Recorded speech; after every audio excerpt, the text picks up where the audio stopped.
Hey everybody, it's Sean here bringing you another how-to video. Today we're going to be changing the engine oil and filter on a 2020 Mazda MX-5 Miata. This happens to be a GT or Grand Touring trim.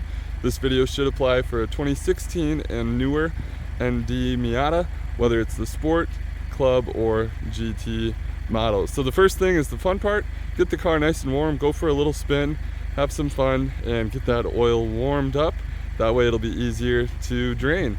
Next, I'll show you what we'll need to knock out this process.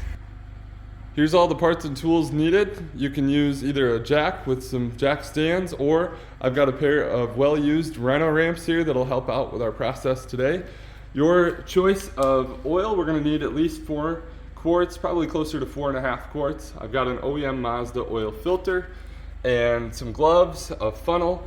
I'm gonna use a 3/8 impact drill here just to help get the splash pan or belly pan, splash guard, whatever you want to call it, get that off. We're going to need a 12mm socket for that, a 17mm socket for the oil drain plug itself. I've got 2 different types of oil filter wrenches just in case the previous owner had those cranked on there. Of course, we need a catch pan, some rags are always helpful, and then I've got a 3/8 ratchet and a 3/8 torque wrench as well. And we'll get to those torque wrench settings here as we cross that bridge. Oh, you can see we've got the car off the ground. I've got it up on the ramps. Make sure that you set your e-brake. Set your e-brake and put the car in gear too. It never hurts to even chock the wheels if you're concerned about that.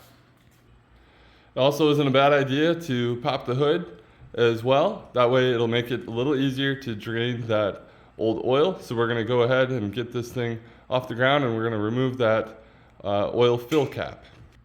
You can see I've got the oil fill cap removed. That'll let it breathe a little more easily as we drain that old oil. Here we are under the car. You can now see this belly pan or splash guard, and we're gonna get all 9 of those bolts that are holding that belly pan in place. Again, there's 9 of them, and we'll need our 12mm socket. All right, now that we have the belly pan removed, you can see our 17mm drain bolt there. I'm gonna get that loosened up, and I'm gonna get my catch pan in place. All right, you can see I've got my catch pan in place. I've got this drain bolt loosened up. It's starting to leak already. So I'm just gonna use my hand with the gloves, and I'm just going to carefully remove that oil drain bolt. It's okay if it falls in the catch pan, but I'm going to try to catch it before it does.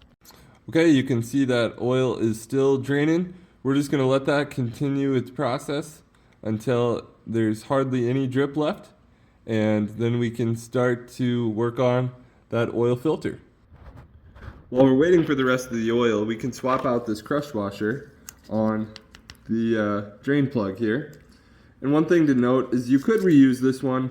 It's not the end of the world if you decide to, but you want to look to see if it's got any uneven surfaces or looks like it's been pinched on one side or it's uneven, like I said. And if so, of course, you'll definitely want to replace. It's not a bad idea just to replace them out of habit anyway. These are really affordable. Now the oil is barely draining anymore. We're going to get that area cleaned up and replace our drain plug, and we're going to torque that to 23 to 30 foot-pounds. Now that our drain plug is snugged up and torqued, we're going to turn our attention to the oil filter, and we're going to rotate that counterclockwise to get it to break free. I'm actually going to rotate it just a little bit to allow it to start draining some oil, just to basically get it loose. You can see some oil starting to flow. We'll let that sit and drain a little bit as well. It'll just make the removal process that much cleaner. All right, now that I've got the old oil filter removed, I've got the new one here. This is an important step. We're just going to lubricate the ring with some of our new oil. We're going to take that and just lubricate the edge of that oil filter, just so we have a nice tight seal. Also, based on the orientation of the MX-5's oil filter, we can actually pour some of the new oil in and pre-fill that filter before reinstalling. Another thing I'd recommend too is just cleaning up that mating surface before reinstalling the oil filter. Now, just in case you're looking to get the exact torque for that oil filter, 107 to 141 inch-pounds is what the spec calls for, but honestly, you can also just hand tighten that thing. We don't want to necessarily over tighten that, otherwise it could really be a problem getting off in the future.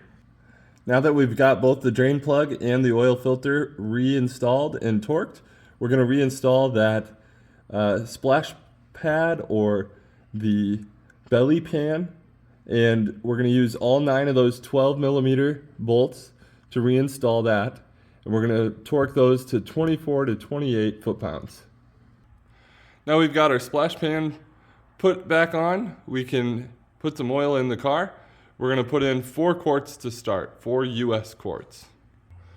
Now that I've got 4 quarts in, I'm actually going to remove this funnel, reinstall the oil fill cap, and I'm going to back the car down from the rhino ramps here and let it run for about 30 seconds or so.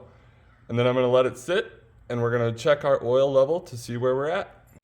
All right, I was able to get the car down from the rhino ramps, and then I started it up, let it run for about 30 to 60 seconds. Then I killed it and let it sit for about 5-10 minutes or so, and checked the dipstick, and it looks like we're pretty solid on ours. So you can see that second bubble is kind of covered there in oil, but you don't want it to be too high on the dipstick either. So once you get that second bubble, you know you're in good shape. Okay, for the last step in the process, we're gonna get rid of that service engine soon light, service past due, the little wrench. We're gonna go to our infotainment screen. We're gonna go to the home screen here first. We're gonna go all the way here to the left to the applications. We're gonna go to the vehicle status monitor. Right there. We're gonna go to maintenance. We're gonna go to oil change, and we're gonna just hit reset. Once you hit that, it will reset it for you. I like to set mine here at the 5,000 mile interval. So now I'm gonna go back, and you can do the tire rotation at this time if you'd like as well. I've got mine set off. But anyway, I hope this video may have helped you change oil in your Mazda MX-5 Miata for your ND, again 2016 and newer.